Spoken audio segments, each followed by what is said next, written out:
Hello viewers, எனக்கு தெரிஞ்சு இந்த உலகத்திலே யாருமே இப்படி ஒரு வேண்டுதலை சாமிக்கிட்ட வச்சிருக்க மாட்டாங்க. 1,00,000 சப்ஸ்கிரைபர் எனக்கு வேணும்னு சொல்லி நான் இந்த வருஷம் தசரால மாலை போட்டு விரதம் இருந்து வேஷம் கட்டியிருந்தேன். அதே மாரி எனக்கு இந்த வேஷம் போட்டு வெறும் 4 மாதம் கூட ஆகல எனக்கு தெரிஞ்சு.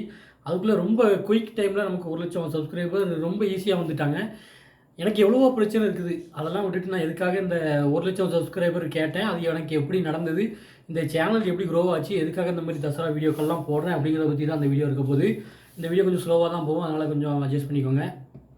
ஃபர்ஸ்ட் வந்து நான் எதுக்காக இந்த சேனல் ஓப்பன் பண்ணேன்னா, நான் வந்து முன்னாடி இந்த சேனலுக்கு முன்னாடி வந்து ராஜரதி பெட்ஸ்ன்னு சொல்லி ஒரு யூடியூப் சேனல் வச்சிருந்தேன். அதில் வந்து பெட்ஸ் ரிலேட்டடா நிறைய வீடியோக்கள் போட்டுக்கிட்டே இருந்தேன். அதுதான் வந்து எனக்கு பெரிய ஃபியூச்சரா இருந்தது. லைஃப்பில் வந்து நான் ஏதாவது சாதிச்சே ஆகணும்னு சொல்லி அதில் ரொம்ப உயிரை கொடுத்து ரொம்ப கஷ்டப்பட்டு போராடினேன். அதே மாதிரி அதில் வந்து நிறைய நிறைய கற்றுக்கிட்டேன்.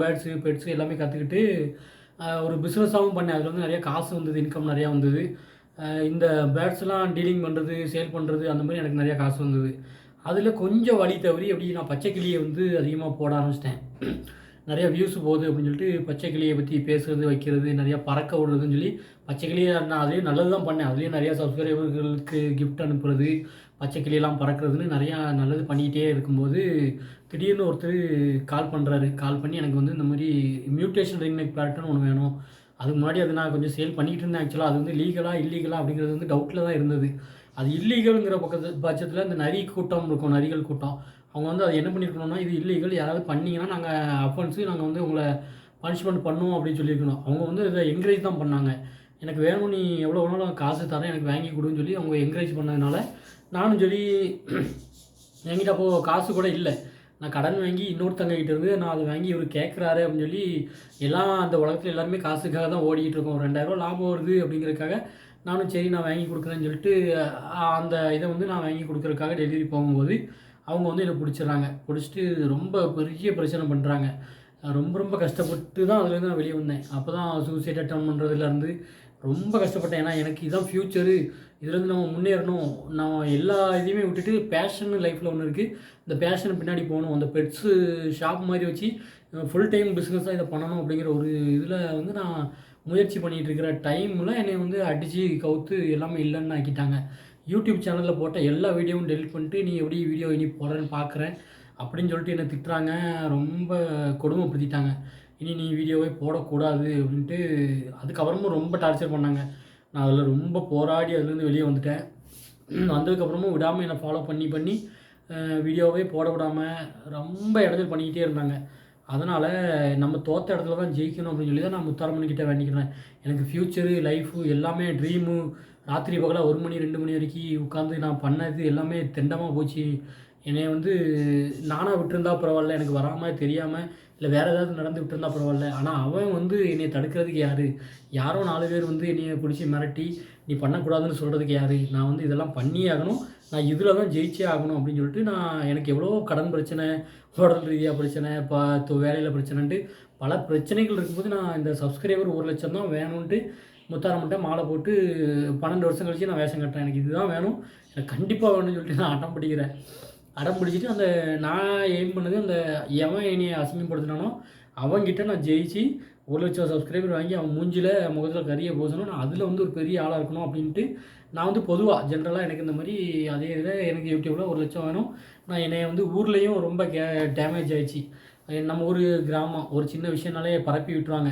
இவனுக்கு இதுவான் அதுவான் போலீஸ் பிடிச்சிட்டு போயிட்டான் அப்படியான்ட்டு ஓவராக பரப்பி விட்டாங்களா. அதனால் அந்த ஊரில் எங்கே நம்ம அசிங்கப்பட்டோமோ அந்த இடத்துல நம்ம ஜெயிச்சு காட்டணும். ஊரே நம்மளை பெருமையாக பேசுகிற அளவுக்கு நம்ம வந்து வளர்ந்து காட்டணும். ஆனால் நான் எதில் தோற்றனோ, எதில் விட்டனோ, எது எனக்கு பேஷனாக இருந்துச்சோ நான் அதில் தான் ஜெயிக்கணும் அப்படின்னு சொல்லிட்டு நான் அடம் பிடிச்சி முத்தாரம்மன்ட்ட கேட்டேன். அதே மாதிரி வந்து பார்த்திங்கன்னா நான் கேட்டு 5 மாதம் ஆகலை. எனக்கு தெரிஞ்சு நவம்பரில் தான் வீடியோ போட ஆரம்பித்தேன். அதுக்கு முன்னாடி வரைக்கும் நான் அந்த சேனல் தான் நான் எய்ம் பண்ணிகிட்டு இருந்தேன். இதில் தான் நம்ம சாமிக்கிட்ட வேண்டிட்டோம், கிடைக்கிறது கன்ஃபார்மு. ஆனால் இதில் தான் நம்ம ஃபோக்கஸ் பண்ணணும்னு சொல்லிட்டு அந்த பெட்ஸ் ரிலேட்டடாக வந்து நிறைய வீடியோக்களை ஃபோக்கஸ் பண்ணிகிட்டே இருக்கும்போது தசரா பற்றி இந்த சேனல் ஆல்ரெடி முன்னாடி இருந்தது. இதில் வந்து ரொம்ப பெருசாக கிரிக்கெட் வீடியோ அது இதுன்னு ஜென்ரலாக போட்டுட்ருந்தேன். இதை வந்து நம்ம மைண்ட்லேயே வைக்கலை. அது சும்மா ஒரு விளாக் மாதிரி 2-3 வீடியோ தசராக்கு வேஷம் போட்டோமே அதை வச்சு போடலான்னு ஒரு ஆசைக்காக போட்டது. திடீர்னு கொஞ்சம் வியூஸ் போச்சு. சரி இதுதான் நமக்கு கிடைச்ச ஒரு வாய்ப்பு, இதை விட்டுறக்கூடாதுன்னு சொல்லிட்டு விடாபடியாக உடும்பு பிடியாக பிடிச்சி இதிலே உட்காந்து போடுன்னு போட்டு வீடியோவை போடுன்னு போட்டு கடைசியில் நமக்கு ஒரு வழியாக 1,00,000 சப்ஸ்கிரைபர் கொஞ்சம் கொஞ்சமாக தான் வந்தாங்க. அது கொஞ்சம் வேகமாக வந்தாலும் இந்த 97 அந்த மாரி வந்ததுக்கப்புறம் ரொம்ப டவுன் ஆயிடுச்சு. என்னடா இது இவ்வளோ ஸ்பீடாக வந்து கடைசி நேரத்தில இப்படி சொதப்பிருச்சே அப்படின்னு சொல்லி பார்த்தேன். இதில பல பிரச்சனைகள் இடையில இதுலேயும் நிறையா வந்தது.